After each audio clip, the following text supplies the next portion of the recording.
सत साहिब सतगुरुदेव की जय। बंदी छोड़ कबीर साहिब जी की जय। बंदी छोड़ गरीबदास जी महाराज जी की जय। स्वामी राम देवानंद जी गुरु महाराज जी की जय हो।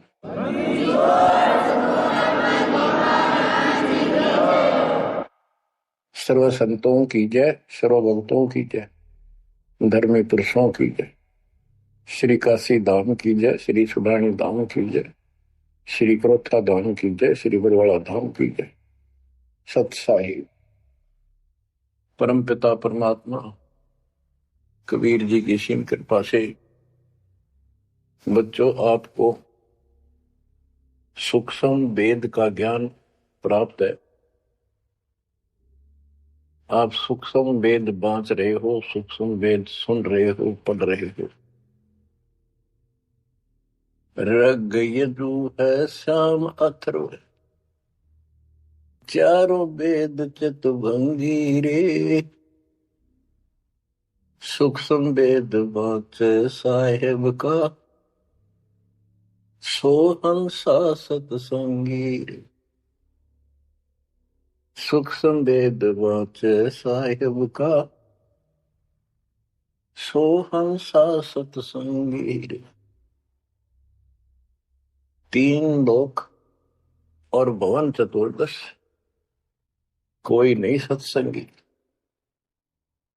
बच्चों ये बातें यदि आप पहले सुनते, आपको यह सब प्रमाण, ये संपूर्ण ज्ञान प्राप्त ना होता, तो आपका माथा ठनका हो, आपके मन में सौ दोष दास के प्रति आते कि यो पता नहीं क्या बकवास करता है, क्या किसी को भी ज्ञान नहीं। यही शंका आदरणीय धर्मदास साहिब जी की मन में आई थी संत जी के, कि भाई ये चंदा बाबा ऐसी बातें बता रहा है तो कोई ना कोई हमारे हिंदू धर्म में भी इन बातों को जानने वाला उससे मिलेगा, क्योंकि शास्त्र हमारे। उसके बाद वो अपने गुरुजी के पास गया। गुरुजी तो रूपदास जी ने कह दिया, भाई मैं जितनी जानू था बेटा, मैंने तेरे से कुछ नहीं छुपाया। जिस तरह के प्रश्न आप कर रहे हो इनका उत्तर मेरे पास नहीं है, और जिसने तुझे ये ज्ञान दिया है उसी के पास जा, उसी से समाधान पूछ। लेकिन धर्मदास के सामने यह बात खटक रही थी कि अनपढ़ आदमी, जिंदा बाबा, इसको ज्ञान कैसे हो गया ये? इसने भी तो किसी हमारे हिंदू से सुना होगा, और अवश्य कोई संत, मंडलेश्वर, कोई पीठाधीश इसका जानकार पाओगा। अब सब जगह जितने भी सुप्रसिद्ध या वैसे छोटे मोटे भी संत हिंदू धर्म के उस टाइम प्रवक्ता थे, सत्संग सुनाया करते थे, सबसे मिला और जाते ही 10-20 रुपए रख दे। ये खासकर इन संतों के अंदर जो भेंट ज्यादा दे, दक्षिणा ज्यादा दे, उसको ज्यादा महत्व देते हैं। इस बात की धर्मदास जी को भी खूब पता था कि ये तभी प्रसन्न होकर मुझे कुछ राह बताओगे। जाते 5-10 रुपए करे, क्योंकि उसमें 5-10 रुपए आज के 5 लाख के बराबर थे। वहां तो एक पैसा भारी होता था उस समय। सबसे प्रसन्न कर लिए, किसी के पास इस तरह बात नहीं थी। श्री कृष्ण विष्णु भगवान है, सारी सृष्टि के रचनहार है, इनके कोई माता पिता नहीं, ये आपो आप है, स्वर्ग से ऊपर कोई स्थान नहीं। आखिर में हार के, थक के और कति बुरी तरह रोए कि अब के बने। परमात्मा फिर भी उसको, जब वो धक्के खा के आ रहा था, एक अन्य हिंदू साधु के रूप में एक पेड़ के नीचे बैठ गया नदी के किनारे। 5-7 भगत और बैठे थे उसके पास। जिज्ञासु वैसे ही बाबा भी चलता फिरता था। धर्मदास जी के रास्ता उसके साथ से था, उसने सोचा चल लग गया। आगे चल इसे ऐसे मंडलेश्वरों के पास घूमया और साधु का रूप दाता ने बना रखा था। फिर मालिक की प्रेरणा अपने बच्चे को लेना था सर।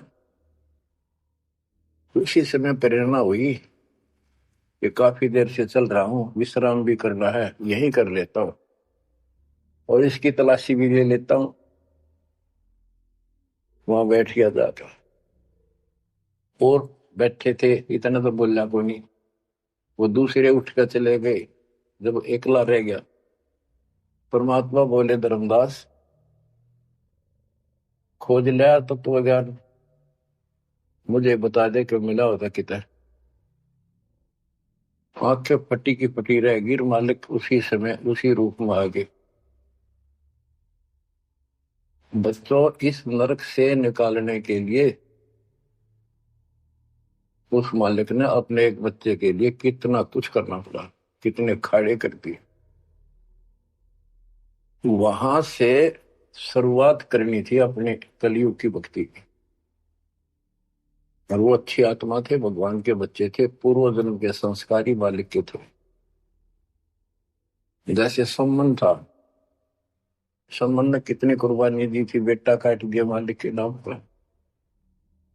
अब उसके लिए खाड़े करे थे परमात्मा ने, कहाँ कहाँ कैसे बंदी बने, कोड़े खाए, उसकी शेल बिस्तर बिछाए।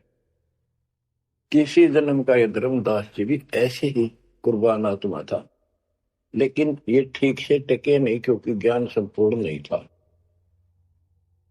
इसलिए मालिक उसके लिए फिर वहां बैठ के जाकर धर्मदास जी परमात्मा के चरणों में गिर के अपनी ढीठता, अपने अविश्वास, अज्ञानता का बहुत पश्चाताप किया। हे मालिक, आप सत्य, आपका ज्ञान सत्य, आपका समाधान सत्य। परमात्मा बोले, ये प्रेरणा मैंने की थी तेरे अंदर। काल का बेटा बहुत लंबा जुगाड़ है, बहुत लंबा षड्यंत्र है। पाया किसी के पास ये ज्ञान। हे महाराज, ज्ञान के हो तो गंध भरा, काम करो सारा सड़ रहे हैं। तो बच्चों, अब आपको दास बताना चाहता है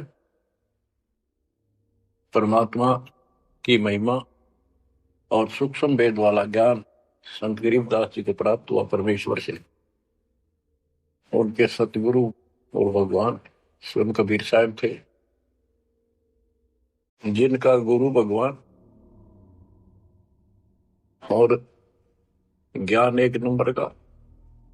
तो उस पर हमने विश्वास करना चाहिए, लेकिन विश्वास करने के लिए कुछ आधार होता है। हिंदू धर्म के लिए गीता और वेद, 18 पुराण, ये आधार है कि ये अध्यात्म के मूल ग्रंथ है। उन मूल ग्रंथों से आपको परमात्मा की वाणी सिद्ध कर दी। ऋग यजु है साम अथर्व, चारों वेद चित भंगी रे, सूक्ष्म वेद वाचे साहेब का, सोहन सा सतसंगी रे। 3 लोक और भवन चतुर्दश, कोई नहीं सत्संगी। क्यों? क्योंकि उनके पास ये तत्व ज्ञान नहीं। बच्चों, यजुर्वेद अध्याय 40 मंत्र 10 में यही कहा है, कोई तो भगवान को साकार कहता है, रामकृष्ण रूप में, अवतार रूप में आने वाला। अन्य कहते हैं वो कभी साकार होता ही नहीं, वो तो निराकार है। परमात्मा साकार है या निराकार है, किस स्थिति में आता है, वो कैसे लीला करता है, इसकी जानकारी तत्वदर्शी संतों से पूछो। गीता अध्याय 4 श्लोक 34 में और 32 में स्पष्ट भी कर दिया कि जो तत्व ज्ञान होता है परमात्मा अपने मुख कमल से आकर बोलता है। ऋग्वेद मंडल नंबर 9 सूक्त 94 और मंत्र नंबर 2 में कहा कि वो परमात्मा कवियों की तरह आचरण करता हुआ घूमता फिरता है। ऋग्वेद मंडल नंबर 9 सूक्त नंबर 95 के मंत्र नंबर 1 में परमात्मा भक्ति की प्रेरणा अपने मुख कमल से वाणी बोल के करता है और भक्ति के मूल मंत्रों का गूढ़ रहस्यों का ज्ञान वही बताता है। गीता अध्याय 4 श्लोक 34 में कहा कि उस तत्व ज्ञान को जो स्वयं मालिक बोलता है कवियों की तरह काव्यान चौपाइयों में श्लोकों में और शब्दों के माध्यम से वो तत्व ज्ञान है, उसको किसी तत्वदर्शी संत से पूछो। बच्चों, ना वेदों में तत्व ज्ञान, गीता वेदों का सारांश है, उसी का छोटा रूप है। तो इनमें ज्ञान नहीं है, वो तत्वदर्शी संत से पूछो। वो तत्वदर्शी संत की पहचान श्रीमद् भगवत गीता अध्याय नंबर 15 श्लोक 1 में बता है कि ऊपर को मूल, ये तो मूल मालिक सारी सृष्टि का रचने वाला समझो संसार रूपी वृक्ष है जिसकी ऊपर को जड़ है और नीचे को 3 गुण रूपी शाखा है। इसके सभी विभागों को जो बता देगा स वेदविद, वो वेद के तात्पर्य को ठीक से जानने वाला है, यानी वो तत्वदर्शी संत है। धर्मदास जी और गरीबदास जी के सतगुरु ने बताया, कबीर अक्सर पुरुष एक पेड़ जो जमीन से बाहर दिखाई देता उसको पेड़ बोलते, पेड़ा तना। गरीब अक्सर पुरुष एक पेड़ है, निरंजन वा की डार और तीनों देवा शाखा है, ये पात रूप संसार। फिर सपस कर दिया कबीर एक के साध्य सब सदर, सब साध्य सबदा माली सींचे मूल को फल फुल अगा। सभी पार्ट्स ऑफ द ट्री, वृक्ष के सभी विभाग बता दिए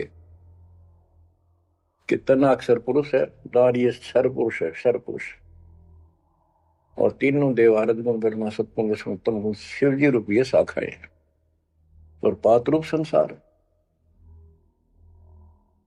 तो बच्चों, फिर साथ में ये समाधान भी कर दिया कि एक का साध्य सब सद है, यानी मूल को पूजो, उसको इष्ट रूप में मानो, उसके बाद अपने अनुष्ठान करो, साधना करो। जो आपको प्रथम मंत्र दिया जाता है उसमें प्रथम और लास्ट वाले मंत्र को छोड़कर सारे इन्हीं शाखाओं वाले मंत्र है।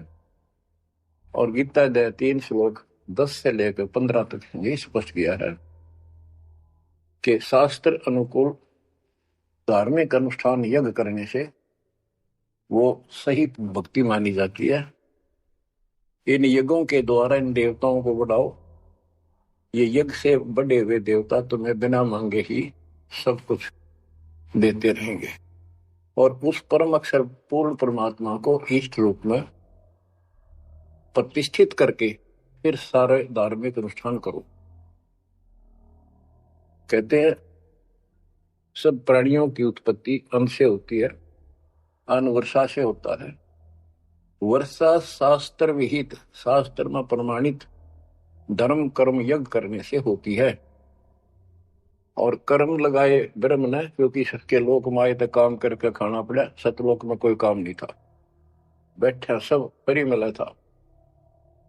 जैसे आप सतलोक आश्रमों में जाते हो, आपको सारा बना बनाया मिल रहा है, अरखा और भक्ति करो, सत्संग सुनो और आ जाओ। फिर बताया है कि सब प्राणियों की उत्पत्ति अन्न से होती है, अन्न वर्षा से होता है। वर्षा शास्त्र विहित, शास्त्रों के अनुसार किए गए अनुष्ठानों से होती है, यज्ञ से होती है। और यज्ञ शास्त्र अनुकूल कर्मों से होती है। कर्म लगाए ब्रह्म ने, ब्रह्म की उत्पत्ति हुई अक्षर पुरुष से। और अक्षर पुरुष यानी अक्षर का अर्थ यहाँ पर अविनाशी है। और जहां पर प्रकरण होता है एक से अधिक, अक्षर का अर्थ ही अविनाशी होता है, लेकिन सरपुरुष अक्षर पुरुष, सरपुरुष ब्रह्म है, ये काल है 21 ब्रह्मांड का स्वामी, अक्षर पुरुष 7 ब्रह्मांड का स्वामी। और फिर परम अक्षर ब्रह्म क्यों कहा, परम अक्षर पुरुष, कि वो सब का मालिक वो है। तो इस प्रकार आध्यात्मिक ज्ञान को समझना है और उस परम अक्षर ब्रह्म को योगों में प्रतिष्ठित करके सारे अनुष्ठान करने चाहिए, तब सफलता होगी। कबीर साहब ने बताया, कबीर एक कैसा दे सब सदे, सब साध्य सबका माली सींचे मूल को बुलागा। पुण्यात्माओं, इससे सिद्ध हो गया कि किसी के पास भी वेदों से हटकर ज्ञान नहीं था, वेदों में वो ज्ञान है ही नहीं जिसकी हमें जरूरत थी। इसलिए क्या रहा, अब इसके ऊपर चलेगा सत्संग शेष, संत गरीबदास जी की अमर वाणी, अथ कथनी बिना करनी का होगा। इसमें से कुछ वाणी सुनाएगा दास।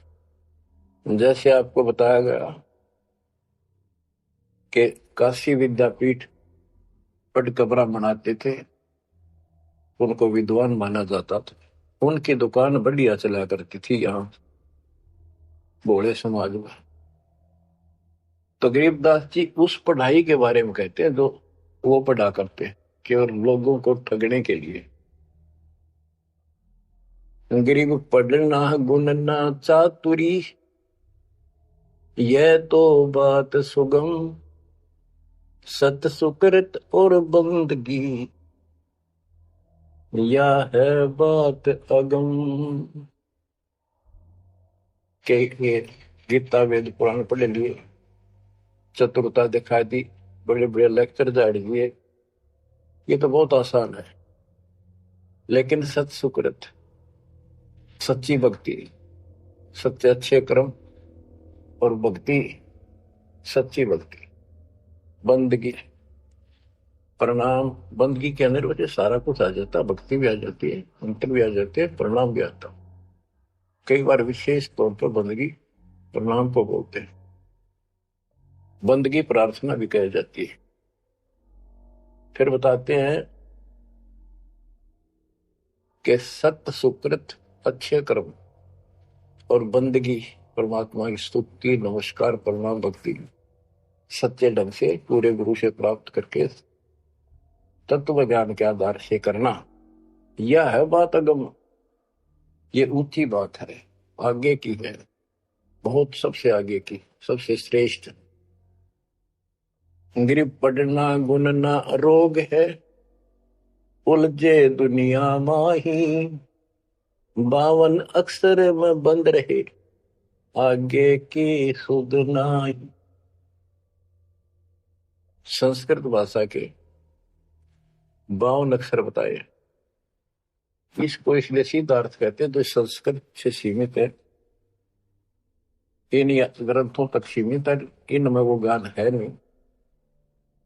ये उलझे दुनिया में, ये 184 के चक्कर में रह गए। गरीब पढ़े गुणे पावे नहीं, अनपढ़ने से न्यार, अकोचर छंद है कैसे पावे पार। कहते पढ़े गुणे पावे नहीं, अनपढ़ने से न्यार, यानी जो चतुरता दिखाने के लिए पढ़ते हैं वो कभी नहीं परमात्मा प्राप्त कर सकते, ना वो ज्ञान मिले। अनपढ़ने से न्यार, के बिना पढ़े भी बात नहीं बने। अब जैसे आप अक्षर ज्ञान प्राप्त कर रहे हो, आप भले अपनी रोजी रोटी के लिए कर रहे हो, लेकिन अब इस पढ़ने से आपको अपने मूल ग्रंथ समझ में आ जाएंगे।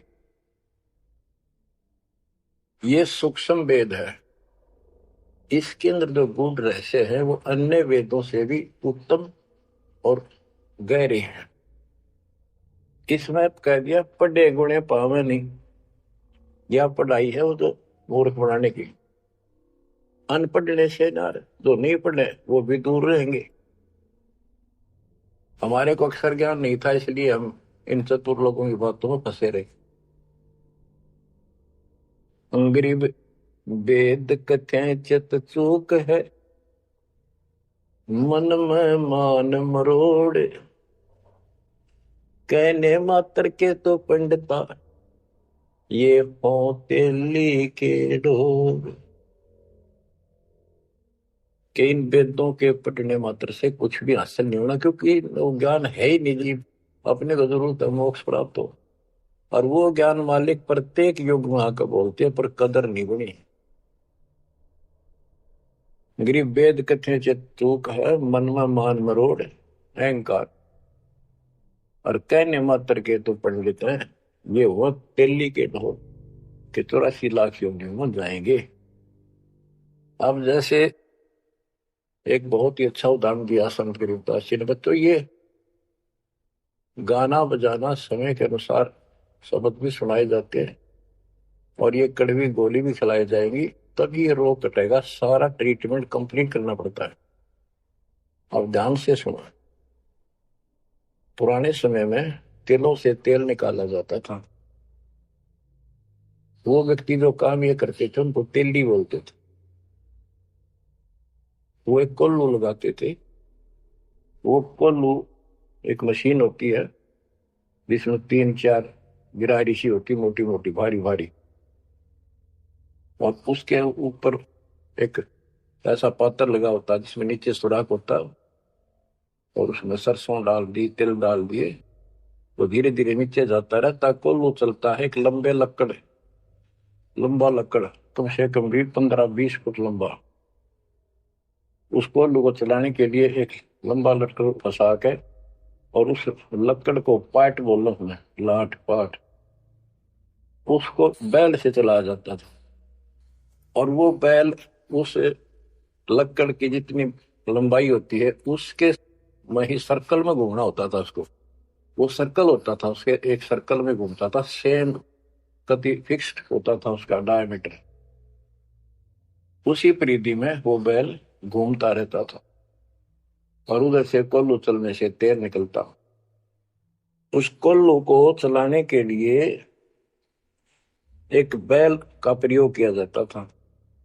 वो उस लकड़ लंबे लठ, 15-20 फुट 25 फुट लंबे लठ के एंड पे लास्ट में एक कुंडा डाल कर उसमें रस्सा बांध कर, और उस बैल के दोनों तरफ कंधे से बांध दिए जाते थे रस्से, और उसको चलाया जाता था। तब वो कोल्लू घूमता था, और उसमें डाले हुए सरसों या तिल, उनका तेल निकलकर बाहर आता था। वो तेली कहलाता था, और उसको खींचने वाला तेली का बैल का है। उस बैल के आंखों पर पट्टी बांध दिया करते थे, और एक आदमी उसके पीछे होकर 2-3 बार उसका लठ मारता जोर के, और वो बहुत तेज चलता। तो फिर उसको ये भय हो जाता कि लठ तेरे पीछे पीछे है। वो अपने आप स्पीड में रहता था, और इस तरह वो कोल्लू सारा दिन चलता था। बीच में थोड़ी बहुत देर पानी पिला दिया, चारा खिला दिया, फिर जोड़ दिया जाता। तो उसका केवल सीमित दायरा था, उससे 12 कदम भी नहीं जा सकता था वो। अब इसके ऊपर ये कुछ वाणियां आपको समझाने के लिए बताना पड़ा। इतना गजब का ज्ञान दिया इसने, 100 का 100 सत्य है। गरीब वेद कथे चित चूक है, मन में मान मरोड़, कहने मात्र के तो पिंडता, ये हो तेली के डोर। ये अगले जन्म में तेली के बैल बनेंगे। एक तो गान ये दिया है कि वो साधना ठीक नहीं करते तो शुद्ध नहीं हो जाएगा। फिर पीछे तू पशुआ की जय गद्दा बैल बनाई, ये 56 भोग कहाँ मन भोरे, कहीं कुरड़ी चरने जाई। इस वाणी का तो ये अर्थ है। अब इसके ऊपर आगे देखो,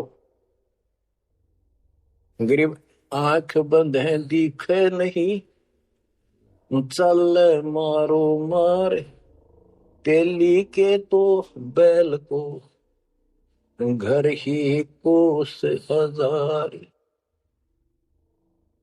के आंख बांध दी बैल की और उधरता चलो मारो मार, वो स्पीड पे चलता रहता। उस तेली के बैल को उस सर्कल के अंदर ही सारा दिन एक महीने में 50,000 कोस एक महीने में तय कर देता, यानी एक कोस 3 किलोमीटर, यानी 1.5 लाख किलोमीटर वो एक महीने में पूरे कर देता।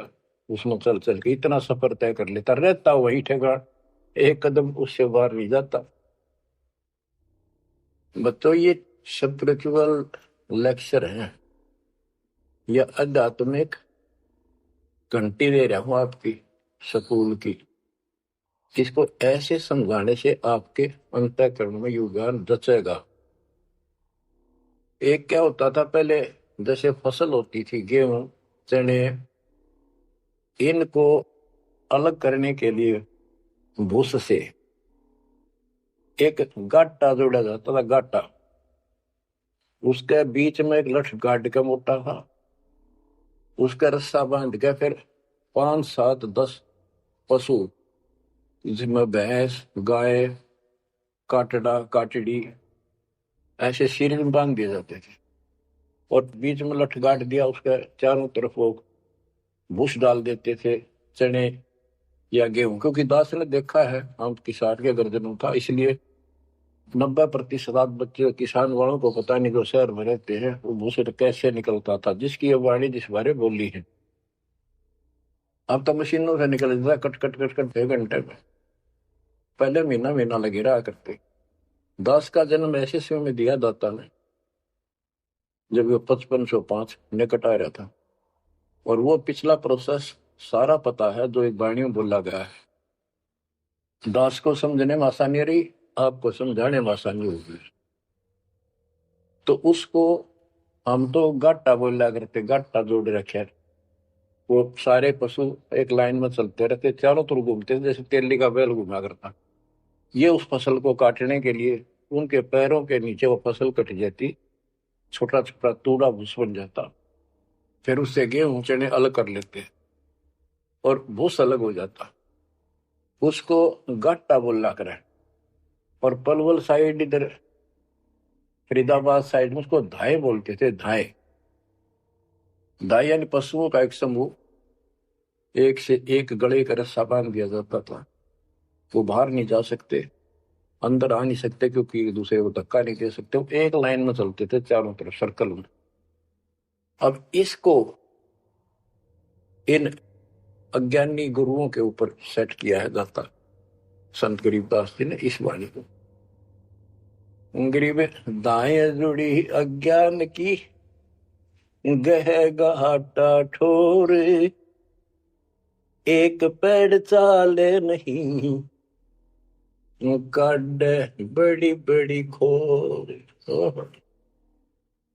के जैसे वो पशुओं के द्वारा धाय जोड़ के घुमाई जाती है और वहीं घूम रहे होते, उससे अलग एक कदम नहीं जा सकते। तो जितने भी ये संत हैं, इन्होंने अपने अपने चेले बांध रखे, अपने अज्ञान वाले लटके। गुरु बनकर बैठ गया और उसको पशु बांध रखे, पशु पुत्र। वो इस जन्म मरण के चक्कर में यही गाटा गा रहे हैं, यही दाएं चल रही है उनकी। एक पेड़ चाले नहीं और कड है बड़ी बड़ी खोर। खोर मैंने बड़े बड़े कदम रखे, तेजी से चलना, पाथे डंडे लगे होंगे। तो ये सारे जितने भी चेले हैं, उनके जितने गुरु हैं, उनके जितने शिष्य हैं, उनको तो धाए बताई ये गाटा। और इस जन्म मरण के चक्कर को एक ये सर्कल बताया कि इसी में ये घूम रहे हैं, एक कदम इस तरह बाहर नहीं जा पाए। जाना सतलोक है। जैसे किसी ने सफर करना है तो कदम जितने रखेगा मंजिल की ओर होते हैं, ठीक रास्ते पर। और ये वहीं बांध रखे स्वार्थवश जिसने पशुओं को, वो तो उस सर्कल में घूम सके, उस तो बाहर जा ही नहीं सकता। गरीब दाएं जुड़ी अज्ञान की गह गहाटा ठोरे, एक पेड़ चाले नहीं, काट बड़ी बड़ी खोर। गरीबदास जी ने कहा है, कोई है रे परले पार का, जो भेद कहे झनकार का। वारई गोरख वारई दत्त, यानी ये सब वार ध्रुव प्रहलाद अर्थ, वार ही सारे ब्रह्मादि वार, ये भी वार सारे, ब्रह्मा विष्णु महेश यही पर, दुर्वासा वार, ये गह गाटा ठोर। गरीब चार वेद सठ शास्त्र, पढ़े 18 पुराण, सतगुण पूरा मिला नहीं, पंडित हो सी सवान। ओह, कबीर साहब कहते हैं, गुरु बिन काहू न पाया ज्ञाना, जो तो था वो छड़े किसाना। गुरु बिन वेद पढ़े जो प्राणी, समझे अनुसार रहे ज्ञानी। बच्चों, एक तो होती है मान बढ़ाई, अहंकार, और एक